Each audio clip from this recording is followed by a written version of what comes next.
What would you do if you found an abandoned graveyard while you were out and hiking? Me and my friend Peter and Carl had decided to forest hiking during our last summer month.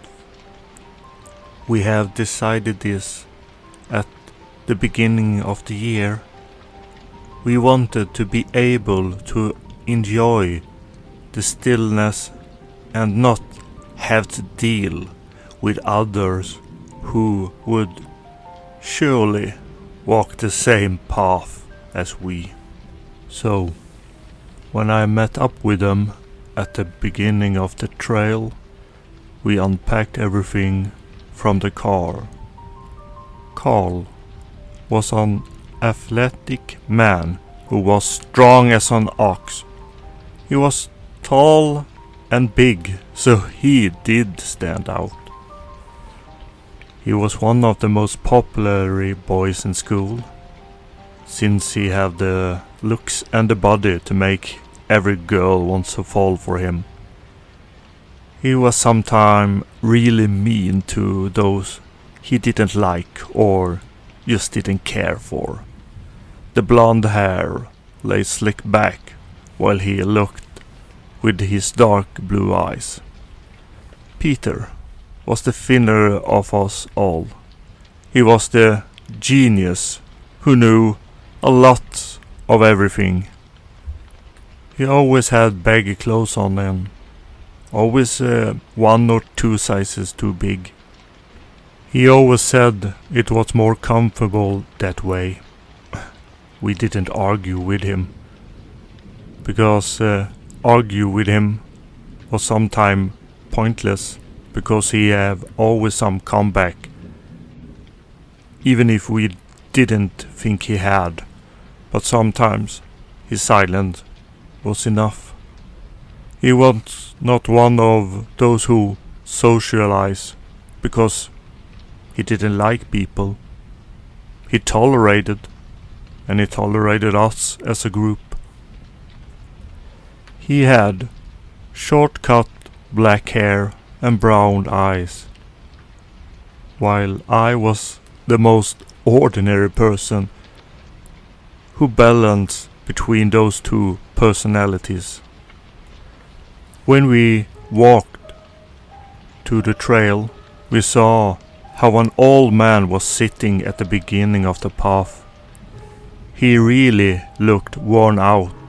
His clothes were dirty, and he surely hadn't showered for a very long time, since you can feel and smell him from certainly a mile away. He dragged his filthy finger through his grey beard. His age, you can see it clearly, and he was certainly not a cheerful person. Excuse me, is this fjällstigen toward Hedermannafjällen? You look well packed. How is your eyesight, boys? What do you mean? Do you see everything, or do you walk blindly? I believe that I can see. Then you walk blind. How is it with the others? What the hell are you saying, old man? Let me give you a piece of advice, boys. And what would that be? Don't get lost. You're beyond salvation. So what do you say, skinny boy? I don't know. Then you might have hope. Or maybe I am wrong. Cut it out now, old man. We are going on our hike and enjoying nature. You are just trying to scam us so you can get money. But you will get nothing from us. Fuck you. If it's that what you believe, just make sure not to walk where you do not belong. And when you chase a shadow, you are closer to one than you think. You are really not right in the head.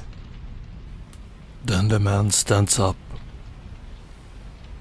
and pats me on the shoulder while he walked past us. When I turned around, he was gone. We all stared at the empty lot. Damn. He was a fast old bastard. He probably wasn't right in the...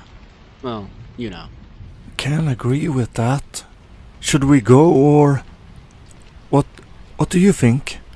Come on, let's go. We can't wait. We have a forest to explore. Carl started walking while I walked slowly after, and Peter came last. We hiked and the weather was brilliant while we walked until we took our first overnight stay. We found an open path in the forest where we pitched our tent. We started a small fire so we could get some more warm food, and that was delicious. While we sat by the fire, we hear a faint sound coming from the darkness. We are looking direct but can't see anything. What could it be? You wimp. It's just the wind playing tricks on you. I think our mind is playing a trick on us. What if we find something that we shouldn't? Stop it now. Has the old man already gotten into your head? No. Just an article I read. What are you talking about? What article? Peter takes out his phone and Carl takes it and reads it out loud. A young man got lost in the forest and was found frozen to death early in the morning. Peter, this was in January, at the beginning of the year. There will be no snow in August, for fuck's sake. Peter, for fuck's sake. Are you scared or what? No. Screw it. I'm going to take a piss, and then I'll lie down. Carl stands up and walks out into the darkness. He came back after a while with a strange look.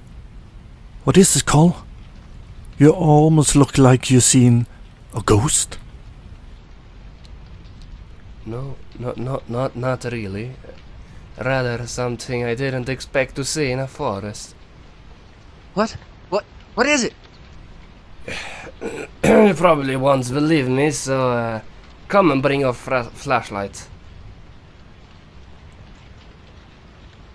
I looked at Peter, who just shrugged his shoulder, and we just follow. When we shined the light on, I swear I am in for something like that. We looked at the open gate to a graveyard. Considering that it was right in the middle of the forest, this can't be possible, right? Who in the hell can make a graveyard exist in the middle of nowhere and no one has known about it? Because it's been here for a very long time. Since the moss and weed have really grown wildly we stand quiet and shocked as we looked at the graveyard. Well, I'll be damned. Should we go and look? No. What the hell, are you scared or what? Come on, stop now. What if we... And from there came a kind of whisper, very low. I looked at the other, who looked just as shocked as me. It's probably just an old bastard trying to scare us. Come on, let's take that bastard. Are you not right in the fucking head? He is one, we are three. Or do I have two cowards? We both shook our heads. Carl just walked into the graveyard. This can't be real. Carl walked and swinged his flashlight like it was his own baton. He only becomes more and more irritated while the whisper has gone silent. I looked around and only see the old graveyard stones that I can see any name and year on. Carl becomes more and more irritated as he snorts and almost wants to scream. We turn around at the mausoleum when it looked like the stone door opened. Carl walked to the door and stopped as we all heard a creepy whisper coming from a different direction.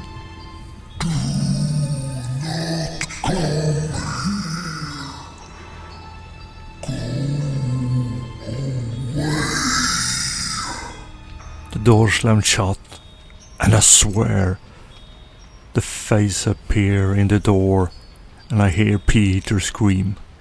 Ah! Fuck this! And I turn around and do not see Peter. I twisted the flashlight and I'm about to run after him while Carl grabs my arm.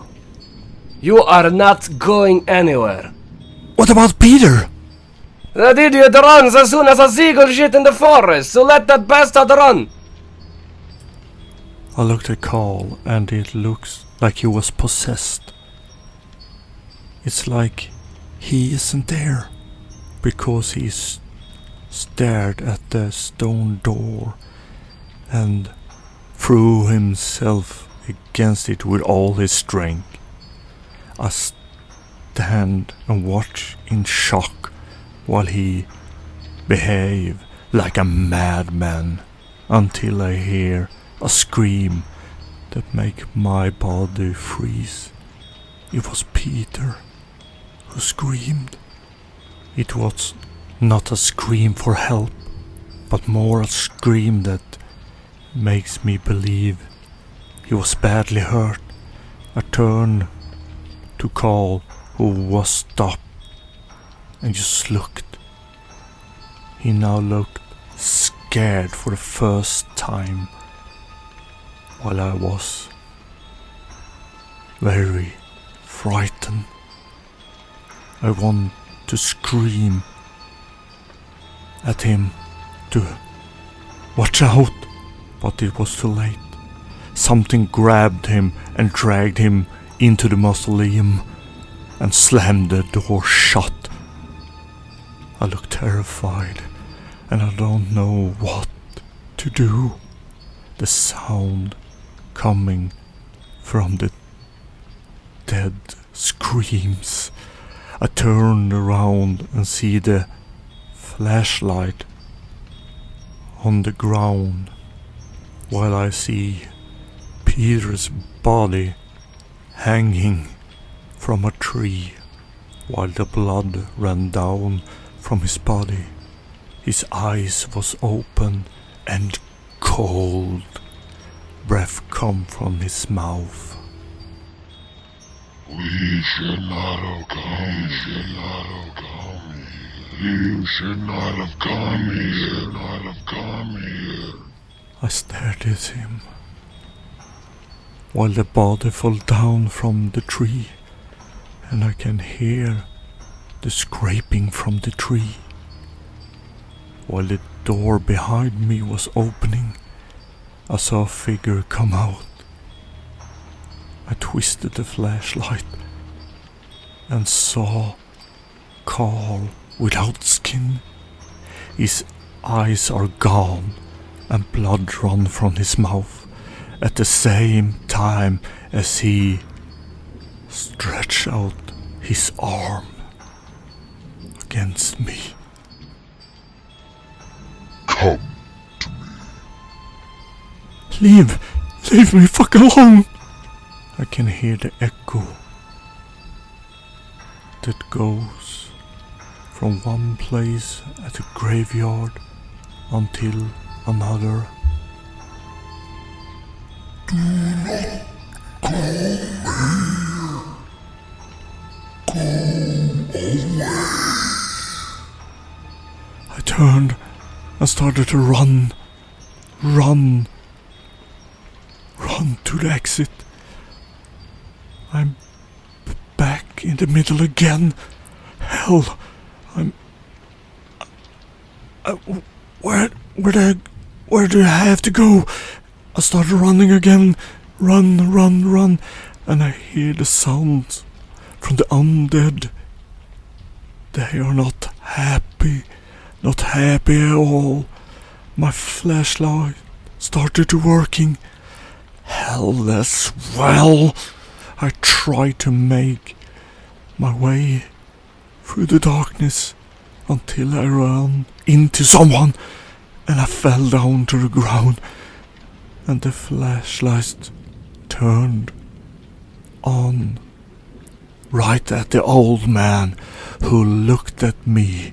His gaze was serious and he said, "Young man, I warned you, but you didn't listen. Now you will pay for your misstep." What the hell? What the hell do you mean? What the hell did I do? I gave you all the clues that you needed. This place isn't meant for the living, it meant for the dead. The dead wants to go home, but here will you be for eternity your home. You're fucking sick in the head. How the hell can you live with yourself? Go fuck yourself. Who said that I was living? Then the old man body transformed into something completely different. I saw several bullet holes through him. His heart, I see it in the open chest. Oh my God. He walked with the demanding steps to me. He pointed at a place. When his lamp lighted up, when I see my body just stiffened, I read on the gravestone with my name and that I died 6 months ago. That cannot be right. I live. This must be an illusion. You lie. You have to be lying. No, it's not. You cut your hands because you couldn't handle life. Since Carl teases you all the time, and Peter did the same. You were never the middleman. You were the loneliest of them all. So now you shall return to the earth once more. No fucking way. You lie. I live. You lie. Your grave is ready, dear boy. He kicked me and I fall down into a coffin, which closed. Well, I screamed and clawed to get out while I hear the earth is throwing on the coffin. No. For hell's sake, I don't want to die. Everything becomes completely black and I get a hold of my lighter in my pocket and it hurts so much when I'm trying to light it. When I succeeded, I see Carl and Peter lies in my coffin with me, with their body are there when I saw them in the graveyard. Suddenly their eyes were open. Well, they say the same thing over and over. You should not have come here.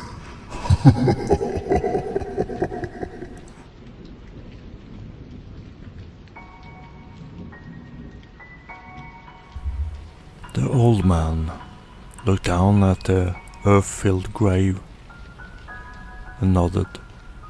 Then he walked out of the graveyard and closed the gate. He left the place and walked down to the spot where he was sitting down again. He looked up to the forest. Well, he saw a black shadow standing and looking down at him. He knows what kind of deal he made with the creature. He knows that his time is running out. But there will always be a new victim to this forest as long as a new soul comes. I keep my deal. The older man turns around when he arrives and sees the shadow standing farther away. He nods and it just turn around and walk back into the forest. The old man sits down and looks down and see a car that's coming closer and closer. A new victim is on its way. Let it all begins again.